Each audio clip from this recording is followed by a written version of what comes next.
maraming salamat po sa nagpadala sa amin at yung mga gusto namin gamit ay nabibigyan namin bago yung vitamin amin pag May mga gamit pala nanay na gusto kayong bilhin, kaya lang din yung mabili.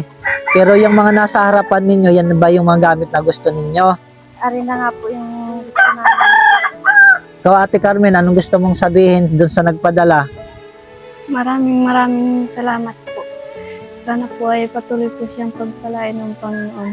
Bagamat nakakaya po, brother, dahil po natutulungan kami. Masaya po ako dahil po may vitamins na po kami. Ito po akalain na maraming tutulong sa amin dahil sa aming kagipitan na nagdaan na ito. Kaya nagpasalamat sa Panginoon at may tumutulong sa amin. Mga po nanay, mabait po yung sponsor. Marami pong salamat po sa nag-sponsor.